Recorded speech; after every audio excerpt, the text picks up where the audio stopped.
Hello everybody, welcome to Raise Mundane. I want to give you guys 3 tips. Now this is mainly for the male audience, of course, because I'm a male and I will be talking as if I am actually trying to give you good advice to go out into the world of this dating, because you guys know how hard it is out there in this dating life. You guys know how hard it is in this dating world nowadays. And I want to give you guys a few tips that I feel like will improve your dating world and will improve you as an individual in general. And this can be applied even if you're a woman, because it's mainly just going to be working on your character in general, which is always going to make you a better individual to whichever significant person that you choose to spend your time with. I want to share with you guys one that has always been a big factor in my life, is about listening. Listening is one of the greatest qualities that I ever took the time to actually work on. Now, I will explain to you why listening is so essential, why it is so advantageous in the long run. Let me give you guys a scenario. You're on a date with a girl that you just met. This is your guys' first date. You don't know anything about this person, right? Why are you going to spend the time speaking about yourself? You already know about yourself. What you want to get to know is about the other person. Not only that, why listening is such a essential thing, and why this would be applied in the dating world is because you're on a date with someone. Stop thinking about yourself and think about them. You're trying to show them your best self. So obviously one of the things that you want to do is that you're a type of guy who is not selfish, but selfless. So you are thinking about them, their dialogue, what they want to talk about, and asking them questions. Now, a lot of the times people think, well, I want to pre-program all the questions that I'm going to ask on the date. Why I say that that's not a great idea is because if you have that in your mind, unless you're a complete genius, you're going to be so stuck in your mind that you're going to lose the moment.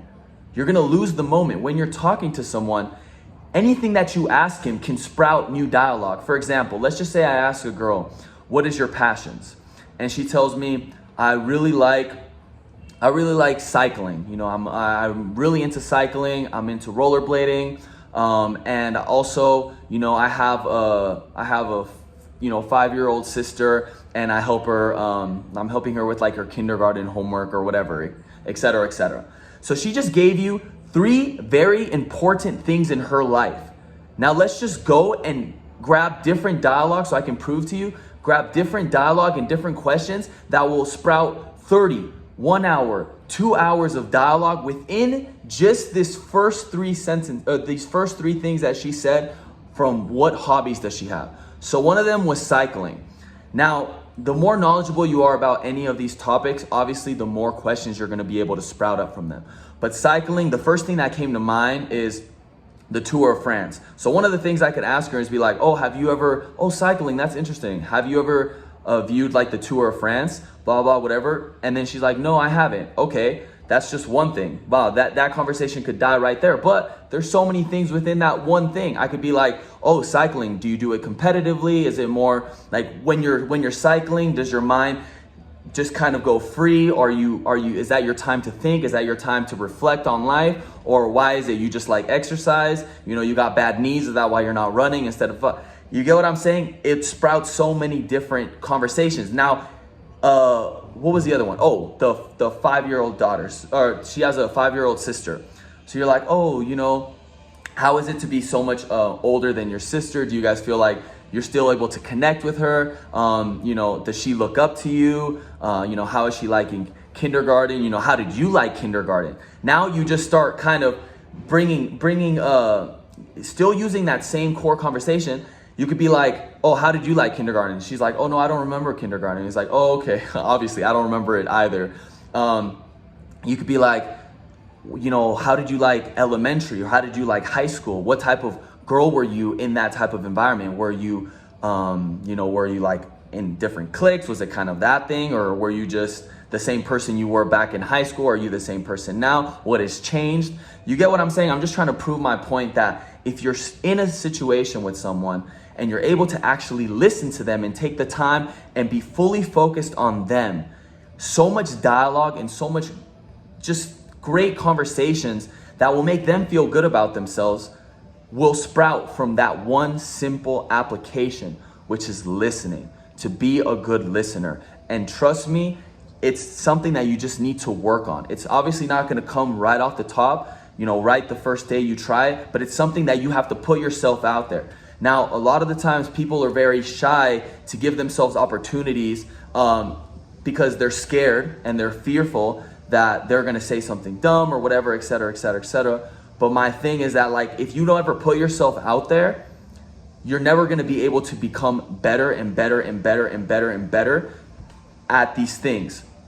Real quick side topic before we get back to the other tips that I have is that when I first started, women being like such a big interest in my life, I was definitely not confident at all in myself. And I would still have to approach these women because, or else they're not gonna come to you. If you're a guy, this. A lot of the times women are not going to approach you. You have to be the one to make the first move.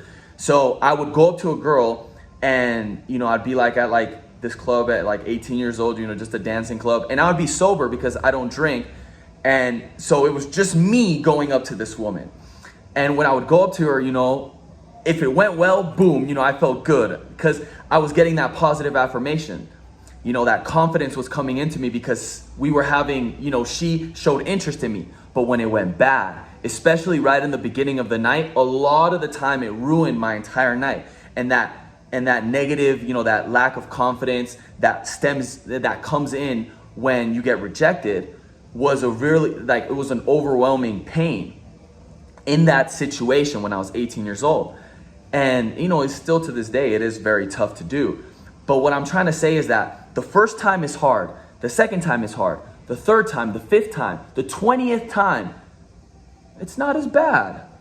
The 30th, the 40th time you approach a woman, it's starting to become a little bit more custom. Now you're able to go up to 3 or 4 girls and get rejected and be okay.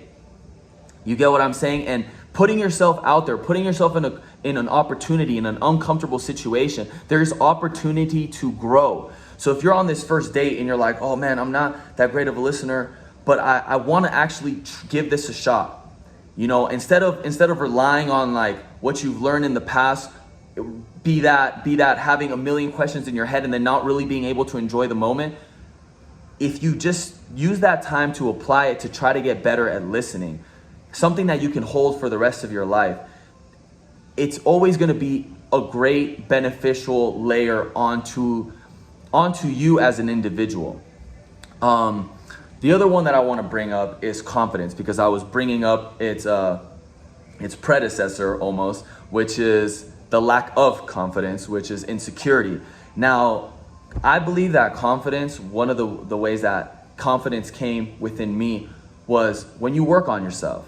The more time you actually spend working on yourself, the more time you spend looking at your problems and looking and going and walking through your pain and walking through this dark valley of life, the greater that you are going to become in your own eyes. I mean, it's pretty self-explanatory when let's just put it into musical terms. Like when you're first freestyling in front of a bunch of people, your first time ever, my first time ever I was terrible, absolutely terrible. I spent 3 minutes rapping, freestyling, and I did not rhyme one thing. And I felt, uncomfortable. I felt kind of ashamed. I was like, why am I doing this? But the more time and the more investment that you put into something, the greater and the more confident you're going to feel in it. And that applies to your own self-life.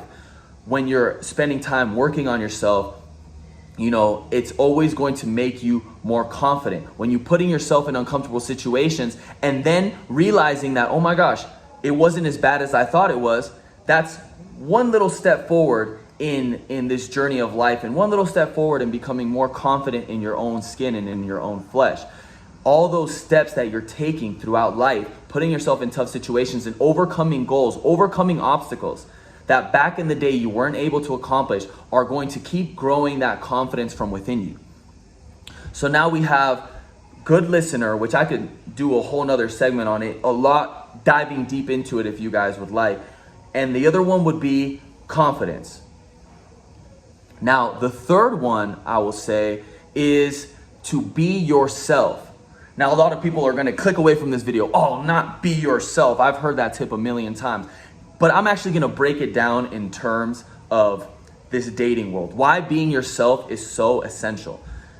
First of all, when you find a woman, let's just say you're yourself, 100% yourself. You go up to a woman and she's just not digging you. You're being yourself, you're like treating her well, blah, blah, blah, whatever, et cetera, et cetera, et cetera. And she's not digging you. And then you leave the date and you think to yourself, man, there's something wrong with me.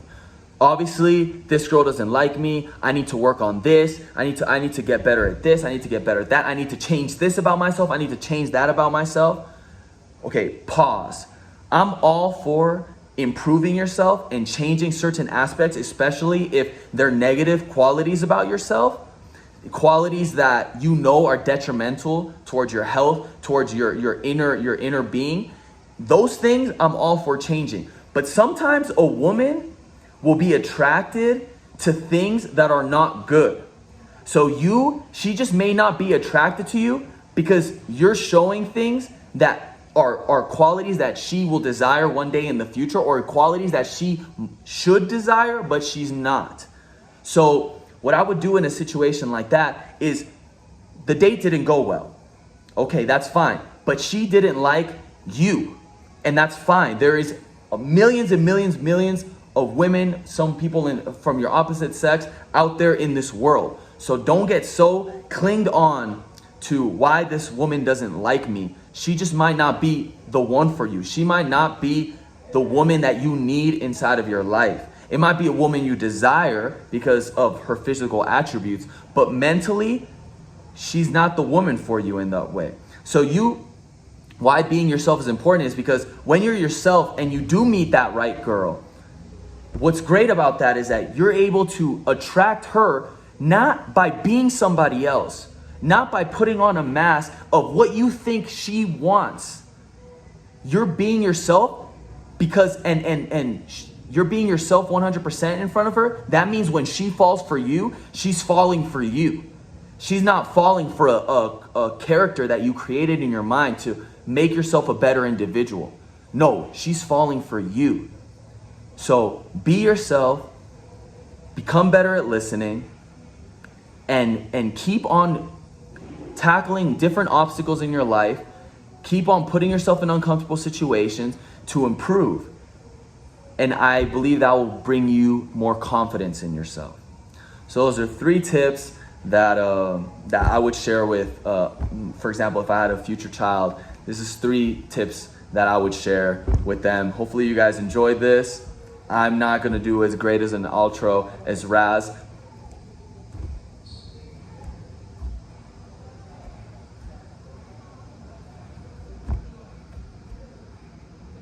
Anyways, have a great day.